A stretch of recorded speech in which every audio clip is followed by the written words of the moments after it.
সুপ্রিয় শিক্ষার্থী বন্ধুরা, আসসালামু আলাইকুম। আশা করি সবাই ভালো আছেন এবং সুস্থ আছেন। সবাইকে রাতের শুভেচ্ছা জানিয়ে আজ আমাদের ক্লাস পর্ব শুরু করছি। আজ যাদের জন্মদিন তাদের জন্মদিনের শুভেচ্ছা, এবং যারা অসুস্থ আছেন তাদের সুস্থতা কামনা করছি। আমার অনেক শিক্ষার্থী বন্ধুরা সর্দি জ্বরে আক্রান্ত, গলা ব্যথা, মাথা ব্যথা। মহান সৃষ্টিকর্তার কাছে প্রার্থনা থাকবে, ইনশাল্লাহ তারা দ্রুত সুস্থ হয়ে যাবে। এবং যারা আজকের দিনে দুনিয়ার মায়া ত্যাগ করে পরকালে বাসিন্দা হয়েছেন, তাদের রুহের মাগফিরাত কামনা করছি। সকল বাধা বিপত্তি দূরে ঠেলে যারা ক্লাসে উপস্থিত হয়েছেন, আপনাদেরকে আন্তরিক অভিনন্দন জানাচ্ছি। আমরা আজকে আরেকটি গুরুত্বপূর্ণ টপিক নিয়ে আলোচনা করব। অবশ্যই আমরা পিডিএফ আপনাদেরকে দিয়ে দেব, আপনারা এটা দেখে দেখে পড়বেন। আমরা আজ আলোচনা করব বাংলাদেশের প্রাচীন শিল্পকলা ও ঐতিহ্যের পরিচয়। বাংলাদেশের প্রাচীন শিল্পকলা থেকে কি ধরনের প্রশ্ন আসতে পারে তার সারসংক্ষেপ আমরা প্রথমে জানবো।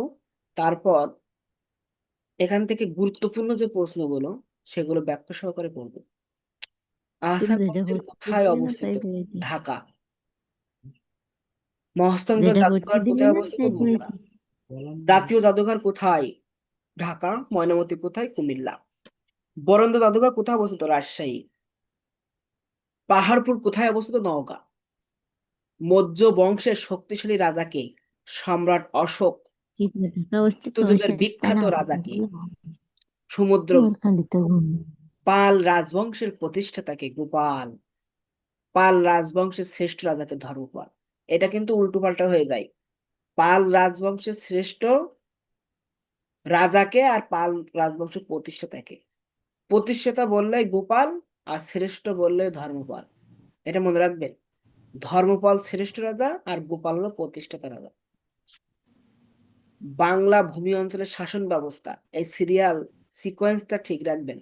বাংলা ভূমি অঞ্চলের শাসন ব্যবস্থায় প্রথমে আসেন মৌর্য বংশ, তারপরে গুপ্ত, মৌর্য, গুপ্ত, পাল, বর্মন, সেন, সর্বশেষ সেন। তার আগে বর্মন।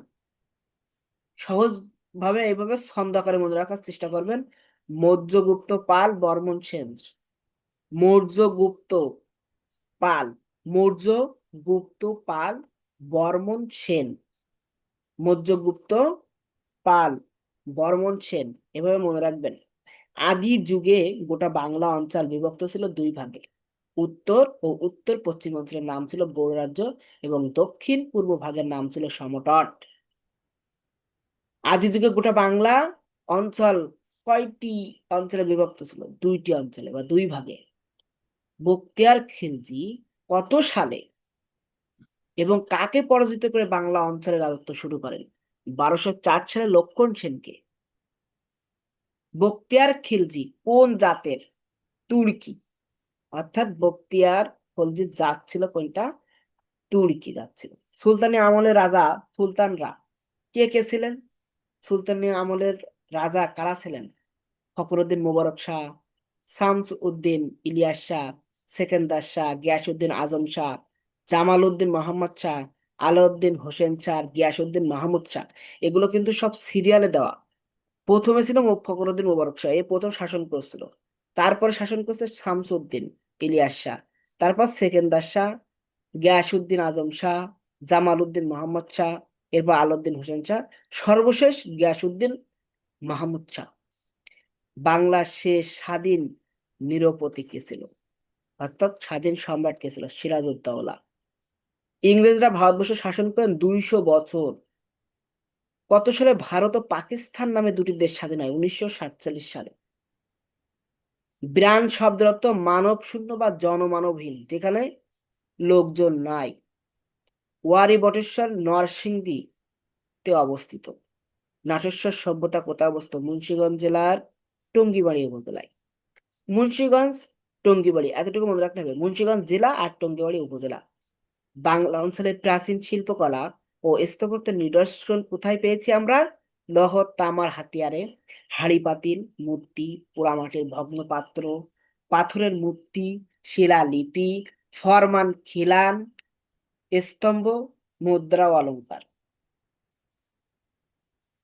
ফরমান কিন্তু ওই যে আমরা যে বিভিন্ন আদেশ পড়ি, বিভিন্ন যে তফসির পড়ি, যেগুলো আমরা লিখিত আকারে পড়ি, এগুলো কি বিভিন্ন নকশা, বিভিন্ন ডিজাইনের উপরে করতো। আগেকার দিনে যে ফরমানগুলো ছিল, যে আদেশগুলো ছিল, লিখিত যে আদেশগুলো, এগুলো আপনার এরকম একটা কাপড়ের উপরে সুন্দর নকশা করে তার উপরে লেখা হতো, চারি সাইডে নকশা করা থাকতো, এবং সেটা একটা স্যার রাজা কাঠিতে, ভাস্কর মহলে এসব দেখছি যে কাঠির দুই রাজা মাথায় এরকম সতীদার এটা কাঠ থাকতো, আমলে। কাপড়ে এটা পেঁচানো থাকতো। বাংলাদেশের প্রাচীন শিল্পকর্মের মধ্যে শিল্প নৈপুণ্য ও কারুকাজের সবচেয়ে উল্লেখযোগ্য হলো কোষ্ঠী পাথর ও কালো পাথরের তৈরি মূর্তি। কোষ্ঠী পাথর বা কালো পাথরের তৈরি মূর্তি। কোষ্ঠী পাথর বা কালো পাথরের তৈরি মূর্তি কোথায় সংরক্ষিত আছে? ঢাকা জাতীয় জাতীয় জাদুঘর ও বরেন্দ্র জাদুঘর। বরেন্দ্র জাদুঘর কোথায় জানেন? রাজশাহী। বিখ্যাত প্রাচীন শিল্পকর্ম পোড়ামাটির ফলকচিত্র, পাথরে খোদাই করা ফলক আর শিলালিপি। পরীক্ষায় কিন্তু এখান থেকেই প্রশ্ন আসবে। যেরকম প্রশ্ন ছুড়ে দিল যে বিখ্যাত প্রাচীন শিল্পকর্ম কোনটি, অপশনে দেওয়া থাকলো শিলালিপি, আর বাকিগুলো অন্যত দেওয়া থাকলো, তখন কিন্তু শিলালিপি দিতে হবে। এই তিনটে থেকে যে কোনো একটা থাকবে: পোড়ামাটি ফলকচিত্র, পাথরে খোদাই করা ফলক, শিলালিপি। সোনা মসজিদ অর্থাৎ ছোট সোনা মসজিদ কোথায় অবস্থিত? চাঁপাইনবাবগঞ্জ জেলার শিবগঞ্জ উপজেলায়। যদি জেলা দেয় তাহলে চাঁপাইনবাবগঞ্জ দিয়ে আরো তিনটা দিয়ে অ্যাড করে দেবে, আর যদি উপজেলা দেয় শিবগঞ্জ দিয়ে আরো তিনটা উপজেলা অ্যাড করে দেবে। বাঘা মসজিদ রাজশাহী জেলার বাঘা উপজেলায় অবস্থিত। কুসুম্বা মসজিদ নওগাঁ জেলার মান্দা উপজেলায় অবস্থিত। নওগাঁ জেলায় অবস্থিত, এতটুকু মনে রাখলে হবে। রাজবাড়ী মন্দির পুঠিয়া, রাজশাহী পুঠিয়া উপজেলায় অবস্থিত। 60 গম্বুজ মসজিদ, এটা সবাই জানে, কিন্তু এটা কিন্তু ঘোরাবে। বাগেরহাট জেলায় অবস্থিত, কিন্তু গ্রামটা অন্যটা নেবে। সঠিক একটা দেবে, দিয়ে তিনটা ভিন্ন দেবে। সুন্দরবনা গ্রামে অবস্থিত। এইটা সবাই জানে বলে এই প্রশ্নটা ঘোরাবে। বা এখানে আপনার প্রশ্নে এমন ভাবে আসতে পারে যে 60 গম্বুজ মসজিদ কি জন্য প্রসিদ্ধ বা কি জন্য বিখ্যাত? 60 গম্বুজ মসজিদ কত সালে নির্মাণ হয়েছিল? 60 গম্বুজ মসজিদ কে নির্মাণ করেছিল? 60 গম্বুজ মসজিদ কিসের পরিচয় বহন করে? 60 গম্বুজ মসজিদ খান জাহান নির্মাণ করেছিল, এবং এটি স্থাপত্য শৈলী পরিচয় বহন করে। বড় কাঠটা কোথায়? পুরান ঢাকার চকবাজারে। ছোট কাঠটা পুরান ঢাকার চকবাজারে। বিনোদ বিবির মসজিদ, এরা নারিন্দায় অবস্থিত, ঢাকার নারিন্দায় অবস্থিত। বিনোদ বিবির মসজিদ নারিন্দায়, এটুকু মনে রাখবেন। খান মোহাম্মদ মৃধা মসজিদ ঢাকার লালবাগে অবস্থিত। তারা মসজিদ আরমানিটোলায় আবুল খয়রাত সড়কে অবস্থিত। এটা গুরুত্বপূর্ণ না, কিন্তু মাঝে মাঝে এটা আসতে পারে। ঐতিহাসিক 60 গম্বুজ মসজিদ ঢাকার মোহাম্মদপুর এলাকার কাটাসুর ও জাফরবাদ নামক স্থানে অবস্থিত। ঢাকার মোহাম্মদপুরে অবস্থিত দিলে হবে ঐতিহাসিক 60 গম্বুজ মসজিদ। 7 গম্বুজ, এটা কিন্তু 60 না, 7টা গম্বুজ। ঢাকেশ্বরী মন্দির বাংলাদেশের রাজধানী ঢাকার বকশীবাজারে অবস্থিত। এখানে শুধু আপনার ঢাকেশ্বরী মন্দির কোথাও কোথাও ঢাকায় অবস্থিত। আহসান মঞ্জিল ঢাকার ইসলামপুরে কুমারটুলি এলাকায় বুড়িগঙ্গা নদীর তীরে অবস্থিত। এখানে কিন্তু প্রশ্ন আসলে আহসান মঞ্জিল কোন নদীর তীরে অবস্থিত? বুড়িগঙ্গা নদীর তীরে অবস্থিত। আহসান মঞ্জিল ঢাকার ইসলামপুরে অবস্থিত। আহসান মঞ্জিল ঢাকার বুড়িগঙ্গা নদীর তীরে অবস্থিত। হাজীগঞ্জ দুর্গ বা খিজিরপুর দুর্গ, এই দুইটা কিন্তু একই জিনিস। খিজিরপুর দুর্গ অথবা হাজীগঞ্জ দুর্গ কোথায়? নারায়ণগঞ্জ জেলায় হাজীগঞ্জ এলাকায় অবস্থিত। খিজিরপুর দুর্গ কোন নদীর তীরে অবস্থিত? শীতলক্ষ্যা নদীর তীরে অবস্থিত। ঐতিহাসিক সোনাকান্দা দুর্গ নারায়ণগঞ্জ জেলায় অবস্থিত। ঐতিহাসিক সোনাকান্দা দুর্গ কোন নদীর তীরে অবস্থিত? শীতলক্ষ্যা নদীর তীরে অবস্থিত। এই শীতলক্ষ্যা নদী কিন্তু দুই জায়গায় দুই রকম হয়ে গেছে, এটা ঠিক করে নেবেন। উপরেরটা সঠিক, শীতলক্ষ্যা। এখানে জফলা পড়িনি। জোড় বাংলা মন্দির বা গোপীনাথ মন্দির। গোপীনাথ মন্দির পাবনা জেলা শহরের রাঘবপুর এলাকায় অবস্থিত। গোপীনাথ মন্দির বা জোড় বাংলা মন্দির কোথায় অবস্থিত? পরীক্ষা আসলে গোপীনাথ মন্দিরই থাকবে। এটা পাবনায় অবস্থিত, এতটুকুই পড়লে হবে। মথুরাপুর দেউল, মথুরাপুর দেউল হলো ফরিদপুরে অবস্থিত। 11 সিন্ধুর সাদী মসজিদ কিশোরগঞ্জে অবস্থিত। এটা একটু ভালো করে মনে রাখার চেষ্টা করবেন। 11 নিন্দুর সাদী মসজিদ, সিন্দুর না, সরি, 11 নিন্দুর, কিন্তু এখানে সিন্দুর হবে মেবি, তোমার টাইপিং মিস্টেক হতে পারে, আমি একটু দেখে নিই।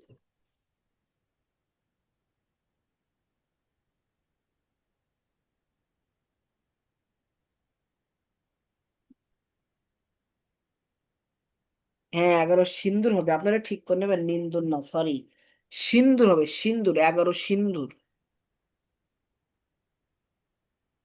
এটা একটু ঠিক করে নেন সবাই,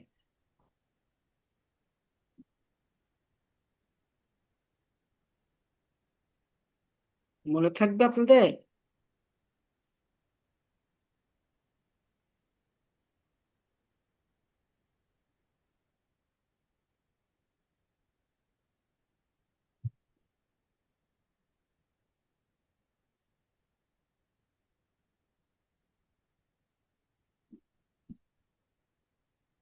এগারো সিন্ধুর সাদী মসজিদ কিশোরগঞ্জে অবস্থিত। আর মেগালিথ পাথর জয়ন্তিয়াপুর। মেগালিথ পাথর হলো কোথায় অবস্থিত? জয়ন্তিয়াপুর। এই মেগালিথ পাথর কিন্তু একটা মন্দির, টেরাকোটা দিয়ে তৈরি করা একটা মন্দির। 17 রত্ন মন্দির কোথায় অবস্থিত? কুমিল্লা। 17 রত্ন মন্দির কুমিল্লায় অবস্থিত। এর উপর একটা জফলা পড়বে, তাই তো?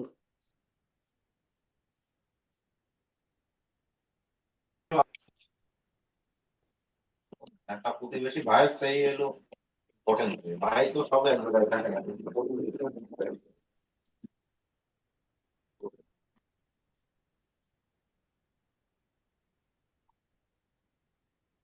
এরপর আমরা সরাসরি প্রশ্ন পর্বে যাবো। আহসান মঞ্জিল কোথায় অবস্থিত?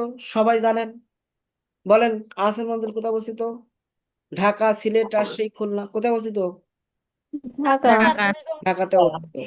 এবার আহসান মঞ্জিল সম্পর্কে এখানে কিন্তু বিস্তারিত দেওয়া আছে। আহসান মঞ্জিল পুরানো ঢাকার ইসলামপুরের কুমারটুলি এলাকায় বুড়িগঙ্গা নদীর তীরে অবস্থিত। এটি ঢাকার নবাবদের আবাসিক প্রাসাদ ও জমিদার সদর কুমারটুলি কাছাকাছি, এলাকার যা বর্তমানে একটি জাদুঘর। মন্দিরে তাহলে অবস্থিত। প্রশ্ন যদি আসে যে আহসান মঞ্জিল বর্তমানে এখন কি হিসেবে বিবেচিত হয়, বা আহসান মঞ্জিল জাদুঘর। বর্তমানে এখন কি হিসাবে প্রসিদ্ধ?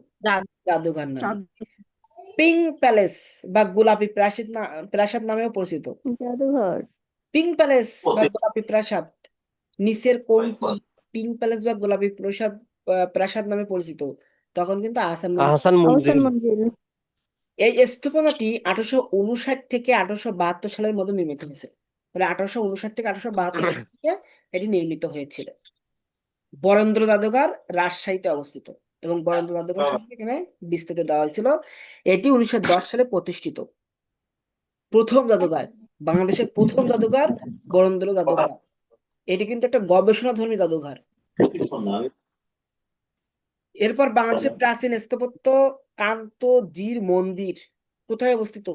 সবাই জানে, দিনাজপুর। সবার মুখস্থ দিনাজপুর। আছে এটা। এটা দিনাজপুরে অবস্থিত, এবং এটা প্রত্নতাত্ত্বিক স্থান হিসাবে বেশি প্রসিদ্ধ। এই কান্তজির মন্দির সব থেকে টেরাকোটা ফলকচিত্র কিন্তু বেশি পাওয়া গেছে। ইট আছে কান্তজির মন্দির কত রত্ন বিশিষ্ট মন্দির? এটি হবে নবরত্ন, নবরত্ন বিশিষ্ট। টেরাকোটা বা পোড়ামাটি ফলকের কাজের জন্য বিখ্যাত কোনটি? টেরাকোটা বা পোড়ামাটি ফলকের কাজের জন্য বিখ্যাত কান্তজির মন্দির। বাংলাদেশের সবচেয়ে প্রাচীন নগরী কোনটি? বাংলাদেশের সবচেয়ে প্রাচীন নগরী কিন্তু মহাস্থানগড়, এটা মাথায় রাখবেন। বাংলাদেশের সবচেয়ে পুন্ড্রনগর বা মহাস্থানগড় বললে হবে। পাহাড়পুরে বৌদ্ধ বিহারটি কে নির্মাণ করেছিলেন? বৌদ্ধ বিহারটি নির্মাণ করেছিলেন রাজা ধর্মপাল। ধর্মপাল। ময়নামতি কোথায় অবস্থিত? কুমিল্লায় অবস্থিত। কুমিল্লা। জি। প্রাচীন বাংলায় শিল্পকলায় কোনটির প্রভাব সবচেয়ে বেশি ছিল? বৌদ্ধ, হিন্দু শিল্প। হ্যাঁ, বৌদ্ধ স্যার। বৌদ্ধ হিন্দু শিল্প, বৌদ্ধ ও হিন্দুদের শিল্পটাই সব থেকে বেশি ছিল। মেগালিথ পাথর কোথায় পাওয়া যায়? মেগালিথ পাথর জয়ন্তিয়াপুর। জয়ন্তীপুর স্যার। হ্যাঁ। এটি পাথরের সমাধি বা স্মৃতিস্তম্ভ বিশ্বজুড়ে, বিশেষ করে ইউরোপ ব্রিটেন, ফ্রান্স, ফ্রান্স, এস্টোনেন্স, স্ক্যান্ডিনেভিয়া, এশিয়ার মধ্যে আছে ভারত ও দক্ষিণ কোরিয়া এবং আফ্রিকায় পাওয়া গেছে। ভারতের দক্ষিণ অংশ হিরি বেনাকাল এবং বাংলাদেশের সিলেটের জয়ন্তপুরে। যদি এবার প্রশ্ন থাকে মেগালিথ পাথর কোথায় পাওয়া যায়, তখন আমরা সিলেট দিল, ঢাকা দিল, বরিশাল দিল, ভোলা দিল, এরকম সব 4টা জেলা দিল। তখন জয়ন্তপুর আর দিল না। ডাবল স্পেস হচ্ছে স্যার। আপনাদের সাউন্ড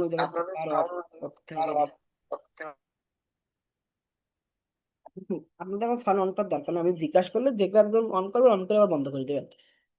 তাহলে আমার প্রশ্ন যদি থাকে সিলেট অপশন যদি থাকে তাহলে সিলেট দেবো, আর যদি জয়ন্তপুর থাকে তো জয়ন্তপুর দেবো। নিচের কোডগুলো লোকশিল্প, দেখেন এখানে সবগুলোই লোকশিল্প, গ্রামীণ সাধারণ মানুষের দ্বারা তৈরি সেইগুলো লোকশিল্প। তো মাটির হাঁড়ি কারা তৈরি করে? গ্রামের সাধারণ মানুষ, কুমাররা তৈরি করে। নকশিকাঁথাও আমাদের গ্রামীণ সাধারণ মা বোনরা তৈরি করে। পোড়ামাটির প্রাণী, ওই যে আমরা দেখি না, যে বিভিন্ন মেলা, বৈশাখী মেলা থেকে শুরু করে গ্রাম্য যে মেলাগুলো, সেখানে এরকম ঘোড়া, হাতি, বিভিন্ন প্রাণী আমরা দেখতে পারি। সেগুলো মাটিতে তৈরি করে তারপর পোড়ানো হয়, তার গায়ে আবার নকশা করা হয়। পোড়ামাটির খলস বা মাটির কলস, পোড়ামাটির হাতি, নকশি শিখা, শীতল পাটি, নকশি পিঠা, মাটির হাঁড়ি, এগুলো সব লোকশিল্প। বখতিয়ার খিলজি জাতিটা কি ছিলেন? সবার মুখস্থ তুর্কি। কোন অঞ্চলে মানব শূন্য হয়ে যাওয়াকে কি বলে? কোন অঞ্চল মানব শূন্য হয়ে যাওয়াকে ব্রান। কারণ আমরা ব্রান শব্দ অর্থ কি জনজীর্ণ বা জনশূন্য হিসেবে জেনেছি, বা মানব শূন্য। আবিষ্কৃত বিখ্যাত প্রাচীন শিল্পকর্ম কোনটি? আবিষ্কৃত বিখ্যাত প্রাচীন শিল্পকর্ম ফলক ও শিলালিপি। এই পোড়ামাটির ফলক ও শিলালিপি আমরা আগেও পড়ে আসছি।